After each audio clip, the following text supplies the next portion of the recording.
is it then about the APC that turned you away from the party, Buhari and so on, after all the support that you gave him and the APC in 2015? I think there is no commensurate, let's say... basically, they haven't delivered. Not they haven't delivered. Right. They didn't give Nigerians what Nigerians gave to them. For example, every lady that you love, what she wants is for you to love her back.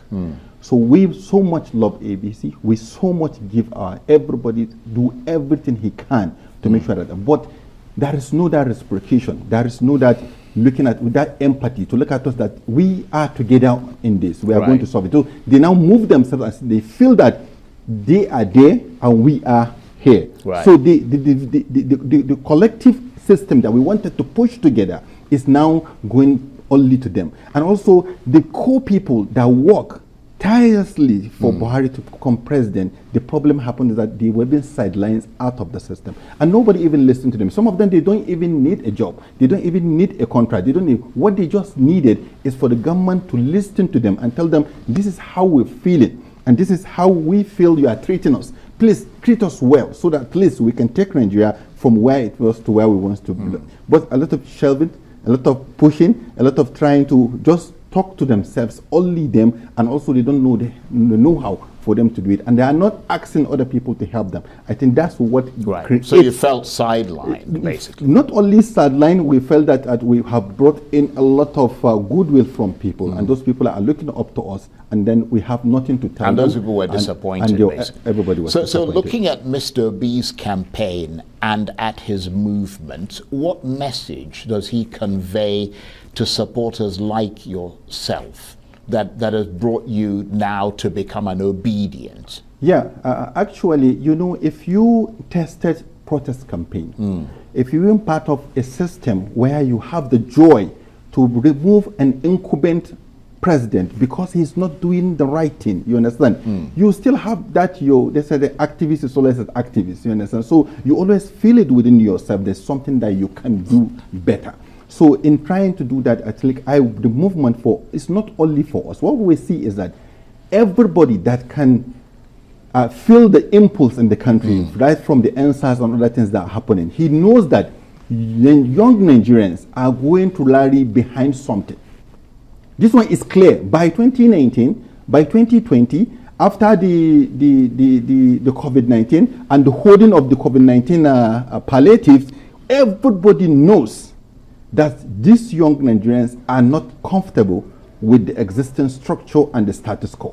Definitely they are going to hide behind somebody to express their anger and also create the new Nigeria they want to do. But that's you. You're an individual, but you're originally, although you live in Kaduna, you're originally from Sokoto State, which is in the far north. I mean, how well known is Peter Obi there? And what are his chances of getting a good number of votes from places like Sokoto State? Because everybody is angry. The product is not just the Peter Obi, knowing Peter Obi. It's a movement. It's a movement of people that are not comfortable with the system. People that are angry. What Peter Obi is just doing to us is that he's harnessing, cultivating, gathering all the anger. For example, if you are angry in Sokoto, what makes you angry in Sokoto is different from what makes somebody angry in Bayelsa, what makes somebody angry in the southeast. For example, in Sokoto, bandits are going rampaging houses, raping people. In Kebbi State, for example, I know of ladies in Yawuri school, I think they are still in captivity, they have been married out. You can see the pains from the parent, what they are feeling, you understand, among. And all the people that pay ransom, some sell their houses. Today, as I talk to you, throughout that, what they call it, rainy season, they can't go to their farms. Some their villages has already been sacked. Like, for example, if I am from Zamfara, for example, I have a village that I call, this is my village. But in the next year, in some years to come, somebody will ask me, and I have to refer him that place that you have seen, that is now a ghost place, used to be my house. And it happens this way during what? During this social government. You understand? It's not a very good record for APC in years to come. Yeah, so that's why but it's not just the APC that's in the running. I mean, you've got the APC. Obviously, you already discounted the PDP. Of course. But you've got the NNPP as well as Labour. How would you assess Mr. Obi's strengths? That is what is attracting you to him? What was attracting me is that Nigeria is what we call like a union. You understand? For example, I am from the northern part of the country. It's allowed for us to marry 4 wives. If you marry 4 wives, it's your choice. So once you put them, you have to be just in all the 4, because that's what the government, that's what the Islam said. If you just to only 1, and the other 3 are going to give you serious problem. If you take the 3 and neglect 1, she's going to give you serious problem. So if we agree that all the geopolitical zones in Nigeria are part of Nigeria, we represent in the National Assembly, then they must be treated almost equally. And also, if he wants to move a country forward, a country like Nigeria that is well blessed with mineral resources, we have a good weather, we have the best brains in the world, you understand? What only God asks us to do is how can we forgive ourselves and unite ourselves. If anything that comes in between us is the hate, the lack of trust, and also the things that are affecting almost everybody. But the system is not working for the rich. It's not working for the poor. It's not working for anybody. Everybody knows that we're supposed to be far, far ahead of where we are today. And also because of this politicking, these people feel like they just want to rule. I think that's why we feel they're not giving us the requisite leadership that us, the young people, believe. And also the kind of guys that in my own mid, I'm 40 now, above 40, and also like 50 to 40, for example, they feel like this is our last chance. If we couldn't get this thing right, we can control the next generation under us, while these old people are not going to be around where we can cater for them. And then we are going to have the bashing, and we are going to receive maybe another civil war, which we are not happy and we don't want to take it. So what we said is that we are calling ourselves with all the anger and all the things that we feel about all the locations that we have. Come together. You have a problem. We have a chance to do this together. That's why we created a platform and we created a system that will help us to do that. We have our obideti.support, where we put up what is called a town hall application. Our town hall application, what we normally want to do is that we want to hybrid offline, online mobilization and canvassing.